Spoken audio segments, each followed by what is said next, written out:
আসসালামু আলাইকুম গাইস, আশা করি সকলে ভালো আছেন। আজকে আমি শেয়ার করব কিভাবে আমি আমার বাইকের রেজিস্ট্রেশন করার পর ফিঙ্গারপ্রিন্ট দিলাম। অর্থাৎ আমি কিভাবে ফিঙ্গারপ্রিন্ট দিলাম, আমার কি কি কাগজ প্রয়োজন হয়েছে সেগুলো শেয়ার করব। সর্বপ্রথম বলি, আমার বাইকটা রেজিস্ট্রেশন করছি 24শে জুন।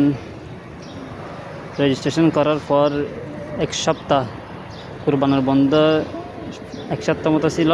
30 তারিখ নাকি 31 তারিখ আমার থেকে SMS আসছে। SMSটি আপনারা স্ক্রিনে দেখতে পাচ্ছেন।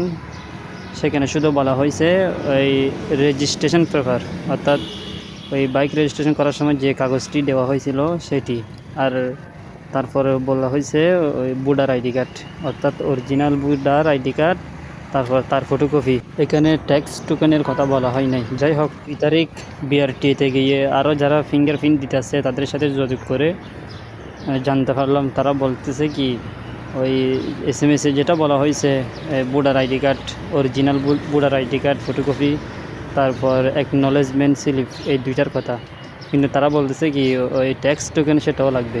অর্থাৎ 3টা পেপার নিয়ে গেলে আর কোনো সমস্যা হবে না। একটা হচ্ছে ওই রেজিস্ট্রেশন অ্যাকনলেজমেন্ট স্লিপ, এটা, তারপর ট্যাক্স টোকেন ফটোকপি আর কি, তারপর বুডার আইডি কার্ড অরিজিনাল এটাও লাগবে, ফটোকপিও লাগবে। অর্থাৎ আপনি 3টা কাগজ একসাথে প্রিন্ট করে লাগবেন। এটা হচ্ছে ওই রেজিস্ট্রেশন পেপার, তারপর ট্যাক্স টোকেন, তারপর হচ্ছে NID। এই 3টি কাগজ প্রিন্ট করে তাদেরকে দিলে তারা সিগনেচার করে দিবে, আর আপনি এই ফিঙ্গারপ্রিন্ট দিবেন। এখানে আর কোনো কাগজ লাগবে না। অনেকে মনে করে যে ড্রাইভিং লাইসেন্সও লাগবে। এখানে ড্রাইভিং লাইসেন্সের কোনো সম্পর্ক নেই, শুধু ওই 3টা কাগজ দিলে হয়ে যাবে। আর আপনার ফিঙ্গারপ্রিন্ট দেওয়া হলে কাগজটি আবার আপনাকে দিয়ে দিবে। অর্থাৎ যেদিন ওই নাম্বার প্লেট দেওয়া হবে সেদিন নাকি এটা নিয়ে ফেলা আর কি কাগজটা। সেই পর্যন্ত আপনাকে কাগজটির যত্ন করে রাখতে হবে আর কি। তো আশা করি সবাই ভালো থাকবেন, সুস্থ থাকবেন। ভিডিওটি ভালো লাগলে একটা লাইক দিবেন। আসসালামু আলাইকুম।